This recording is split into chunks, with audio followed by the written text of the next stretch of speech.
Stand and Deliver in the Moonlight by Rachel Lawson.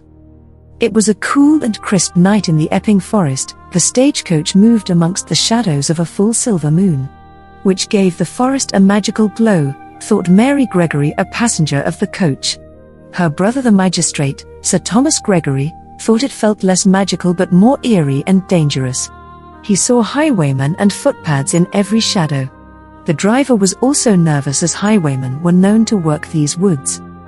Suddenly a man with gleaming guns on a white horse rode out of the shadows into the moonlight. He was handsome and well-dressed. The nervous driver sped up the coach. The horseman followed at a faster pace. "Stop or I'll shoot," he shouted. Firing his pistol, he winged the driver, who knew the next shot might kill him. So he slowed and stopped the coach. The rider pulled up to them and dismounted. "Stand and deliver, your money or your life," shouted the highwayman. Mary and her brother climbed out of the coach. "Ah, good evening, my lady and Sir Thomas Gregory. It is a lovely evening, is it not?" said the highwayman as he kissed Mary's hand. "Oh yes, it is," responded Mary, enchanted by the moonlight and his gallantry. "No, it is not. I would rather have missed this meeting, Faulkner," said the magistrate, recognizing him from wanted posters. "Faulkner? Not Gentleman John Faulkner?" asked Mary. "Guilty," said the highwayman, smiling behind his mask. "Your goods, please, Sir Thomas," added Faulkner, pointing a gun at the magistrate. Mary offered up her jewelry. "No, keep your things, my lady," said Faulkner, giving her jewelry back. Her brother reluctantly handed him his purse of money. The highwayman next turned to the driver, whose arm was bleeding badly, and holding out his hand for more booty, John said, "Now you, sir, you should get that arm looked at. It looks quite bad." The driver handed over his valuables. The highwayman sent them on their way, Sir Thomas driving, with the driver inside the coach being tended to by Mary. 2 nights later, with the weather warmer, a new highwayman was on the road for the first time. It seemed to be a youth in a black outfit who was enjoying the thrill of riding through the night. It was the first outing of this new highwayman. The highwayman who nearly held up a coach, but somebody beat this would-be highwayman to it. So turning the horse and heading home was all that could be done. The next morning the Gregory home had a visitor. Mary was very excited to meet this famous man she had never met before. He was a friend of her brother's, a famous popular actor who was playing a highwayman on stage in London. He was a tall, handsome man, and from the moment Mary saw him she knew she could easily love this man. His name was Sir Justin Beaufort. "Hello, my lady," said the actor. "I hear that you met a real highwayman the other day. I wish I had been with you. They are so thrilling and romantic." "Yes, they are," agreed Mary. "No, they are dangerous mercenaries. The driver of the coach died from the wound he got from the highwayman, or did you forget that?" asked Sir Thomas. Sir Justin looked chastened and nervous. "Did he have a family?" asked Sir Justin. "More than likely, and they'll hang Faulkner now he's killed someone," said Sir Thomas. "He won't hang. It was an accident," said Mary. "He shot the man. He should have realized there was a chance the man would die," said Sir Thomas. "If they get him they will hang him, I'm sure of that," said Sir Justin sadly. Later Mary was riding in a coach with Sir Justin and she heard, "Stand and deliver your money or your life," the voice yelled. When the coach stopped she leapt out of the coach to see the driver being murdered with a single shot to the heart, for no other reason than that he didn't stop quickly enough. She was now nervous. This was the feared killer, highwayman Terrence the Terror of Essex. "Hand over your loot. Either give it to me now or I will take it from your body," Terrence the Terror said to her. She did so quickly. Out of the coach stepped an angry Sir Justin. "That's enough, Terry. Give it all back," said Sir Justin. This startled the Terror, who was confused. Justin walked over, disarmed him and pointed the Terror's own gun at him. "I said give it back, Terry," said Sir Justin. "Don't call him Terry, people say he doesn't like that. This isn't the theater, he'll kill you," said Mary nervously. "He'll have to wait in line," said Sir Justin, with a smile. "Sir Justin, you are annoying me. Nobody robs me, not even my friends. You will pay for this. Stand down and I will forget it," said Terrence the Terror. "Stand and deliver Terry," said Sir Justin. "He is drunk. Ignore him, Mr. Terror," said Mary. "He's stone-cold sober and stubborn," said the highwayman. Terrence the Terror handed back the loot, but he was fuming. Sir Justin shot in the air to disarm the gun. "Here you are, my friend. Have your property and let us go on our way," Sir Justin said. "You are not my friend," said Terrence the Terror, stomping over to his horse. "You know something? I think I have lost a friend," said Sir Justin sadly as he drove the coach off. "You are insane," shouted back Mary from inside the coach. Later in the day at the Gregory home. "Tom, your friend is a nut," Mary said when they arrived with the body of the driver. "What did he do? Murder the driver so he could drive the coach?" asked Sir Thomas. Sir Justin laughed. "No, that was Terrence the Terror," said Sir Justin. "Oh, did he kill the driver so you could drive it?" said Sir Thomas. "Are you insane?" asked Sir Justin. "No," said Sir Thomas. "Terrence the Terror held us up. He shot the driver, then I held up the terror," said Sir Justin. "You did what?" asked Sir Thomas. "I bailed up the terror and took your sister's stuff back as she was under my care," said Sir Justin. "Thank you. Did you take him in?" asked Sir Thomas. "No.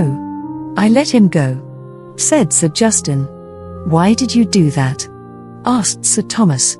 "Someone had to drive the coach, and I could not be sure of Mary's safety if I kept him," replied Sir Justin. "You know that he'll now try to kill you," said Sir Thomas. "If he does, he does. I could never live with myself if he robbed someone under my care," replied Sir Justin. That night the youthful highwayman rode again. This time he stopped a coach and started to rob people when 3 highwaymen arrived on the scene. "New to this, are you, lad?" said one of them. The youth panicked and fell off the horse, banging his head hard, and was knocked out by the fall.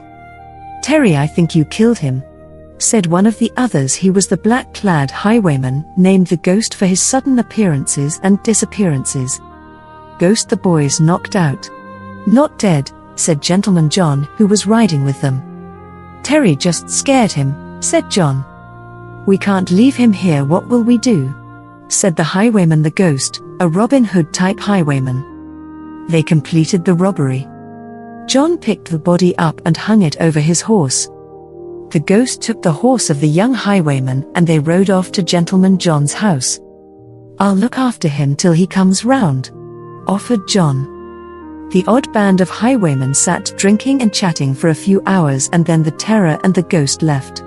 When they had gone, John made a strange discovery. The boy had long hair in a bun and his hat had been pinned to it. He found this out when he tried to remove the hat so he could put the lad to rest on his bed. He put her on the bed and sat looking at a script for a new play. He then sat drinking for a while. Later, when the highwaywoman woke up, it was like a play with a ham actor. "Where am I?" she muttered. Putting down the script, he walked over to her. "How are you feeling, miss?" asked John. "Miss," said the highwaywoman, not sure how he knew what she was or where she was. She felt for her mask. It was there. "I saw your hair. If we knew you were a woman, my friends would have stayed," said John. "Why?" she asked. "For your honor," said John. "Whoever said there is no honor among thieves?" "Oh yes," said the highwaywoman. "Nothing happened, but I'll marry you to keep your honor," said John. The highwaywoman stood up, still a bit wonky. She thought she was dreaming. He was a man of honor and she loved him, so she was happy. She started to take off her mask and he stopped her. "No, don't," said John. "We aren't safe. Seeing each other's faces may cause us problems." "All right then," she said and stopped trying to unmask. In the early morning, she said goodbye and left for home. A few hours later, Mary was sitting in the forest near her home enjoying the new autumn day. Sir Justin saw her on the way to visit her brother. He got off his horse and tied it to a branch of a small tree and walked over to her. "What are you doing, my lady?" asked Sir Justin, thinking she looked very pretty sitting amongst the autumn leaves. She blushed. "It is ethereal here today," said Mary, looking at Sir Justin, who looked more handsome than ever. "It is a glorious day," said Sir Justin, not lying. "Are you all right?" "Yes, come sit beside me," said Mary. "Why?" asked Sir Justin. "The view is best from here," said Mary. "As long as no one's around," said Sir Justin. With a smile, she said, "No one is here." Sir Justin sat beside her. "What are we looking at?" asked Sir Justin. "Everything. The wind is singing in the trees, blowing leaves through the air as they fall to the ground. The birds are singing and the forest floor is covered in crisp leaves thick as snow," said Mary. Forgetting propriety and everything, he lay on his back in the leaves.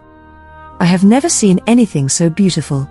I could forget everything and live here in this moment forever." Then looking up at the sky, he said, "This looks better." Mary lay back too. She watched the leaves fall from the trees, blowing in the wind. A leaf fell down, floating onto her heart. She put her hand on it.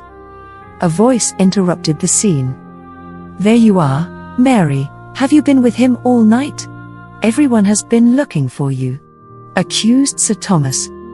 "No," Sir Justin said, standing. "I just found her here. I was on my way to see you." Mary, trying to stand up, fell over her long skirt. "I was not with him," said Mary. Sir Justin thought he could see a forced marriage wedding being set up. "I can't marry her," said Sir Justin. "Why?" asked Sir Thomas. "I can't say," said Sir Justin. "No excuses means that you must marry her for your honor and hers," said Sir Thomas. "Don't use my honor against me," said Sir Justin. "You must marry her as you are driven by your honor," Sir Thomas said. Sir Justin shook his head, jumped on his horse and rode away. Over the following weeks, the highwayman and highwaywoman became inseparable and took to the road most nights. They planned to run away and marry after one last job, but it all went wrong. There was an unexpected ambush. They were on their horses, and when they demanded the passengers disembark the coach, they didn't notice the gun pointing from the coach until it was too late. But when they did, they rode away. It was Sir Thomas who shot one of them. John could have escaped, but he jumped off his running horse, which continued on its way. He ran back to his fiancée, the highwaywoman. "You shot her," said John, accusingly, kneeling down, cradling her and looking into her face. "Why didn't you escape?" asked the dying highwaywoman. "I don't want to live without you," said John. "I have the two of them. I shall unmask them," said Sir Thomas. Unmasking John, his eyes widened and looked horrified. "Hi," said Sir Justin. "You are engaged to my sister." "Who is this harlot?" asked Sir Thomas, ripping off her mask. Looking devastated. "Mary." "No," cried Sir Thomas. "Mary, my other fiancée?" said John. "My love," said Mary, and died. John kissed her for the first and last time.